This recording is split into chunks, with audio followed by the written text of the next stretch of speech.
grew up in the 80s in a town in Florida called Sonotosassa. Back then, there wasn't too much to do there. But we did have trucks, cows, and lots of wildlife.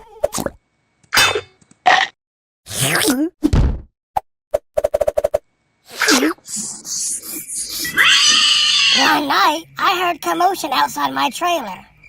And to my surprise, I found a raccoon eating out of my cat's bowl.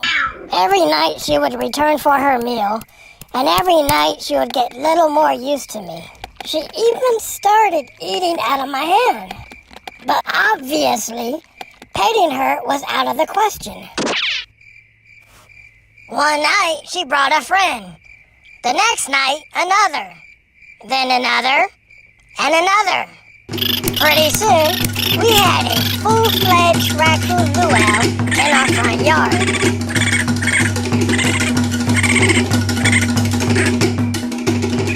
This made sleeping really hard, especially when the raccoons were WWFing it on top of the trailer every single night.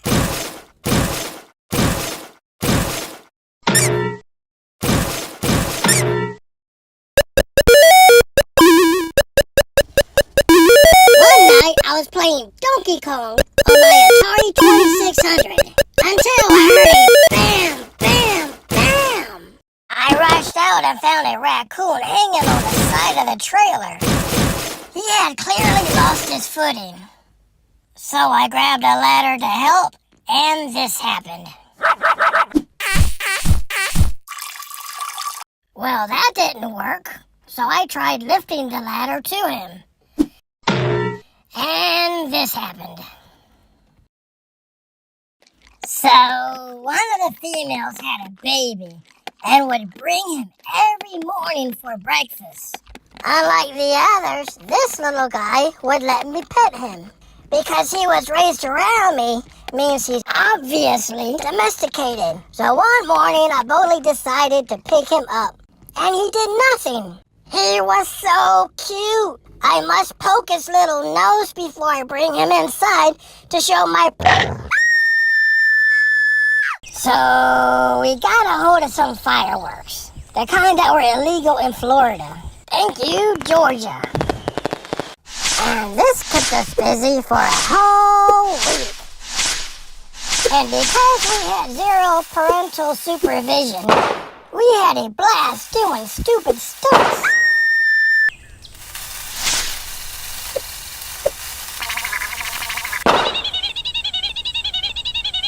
We ran out of fireworks and it was like, party over.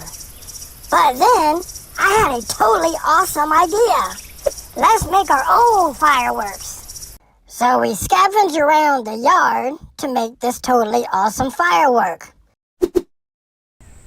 And when the totally awesome firework was done, it wasn't light. So my brother was like, try this. And we did. We freaked out. If the fire spreads just a few more inches, our trailer was gone. How were we going to put it out? I snapped out of it. I knew exactly what I was going to do. I was going to smother this fire with a log. My brother was the one who had enough sense to grab that hose. Once the fire was out, we were pretty traumatized. Maybe this experience had a bigger effect on us than we realized at the time. My brother grew up to be a firefighter.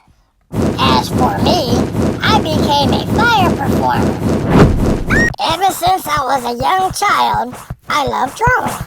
When I was in grade school, I decided I wanted to be an animator when I grew up.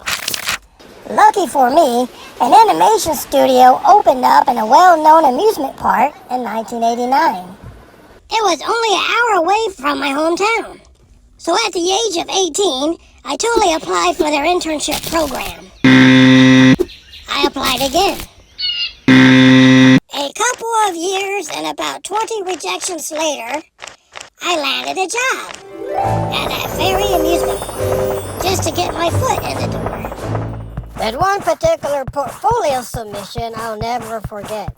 It took me until the night before the deadline to finally finish it. Unfortunately, the next day, I had to work at the attraction that resembled a giant golf ball. I couldn't call out as my record card was already full of call-outs, and one more would surely get me fired. That meant I would have to deliver my portfolio during my 30-minute lunch break. When my relief finally arrived, I bolted to the break room, grabbed my portfolio, and was off. But it wasn't going to be easy. I had to run across the park to the wardrobe department, put my street clothes on, and drive to another part of the property to the casting building. I was making pretty good time until I got stuck behind a rather large truck and couldn't see around it. I took a turn too wide and hit the curb.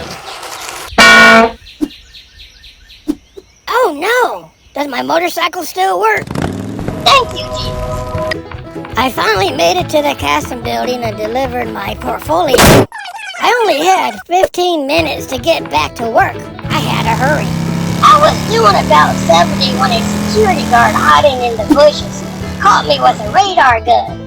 He then radioed another guard further down the road, who jumped in front of me, demanding that I stop. I was singled out because of my employee parking decal. This was bad, but let me explain why. At the time, park security was under scrutiny for pursuing an employee who had been speeding, something they were not permitted to do. This pursuit tragically ended in a fatal accident, placing the park under considerable pressure.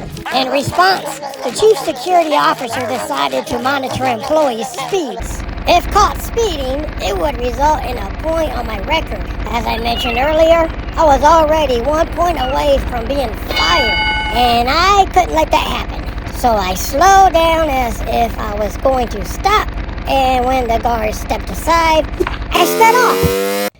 I didn't park at the motorcycle parking in front in case they came looking for my motorcycle. I did it. Overcoming every obstacle that stood in my way this time must mean I'm destined to be accepted into the internship program.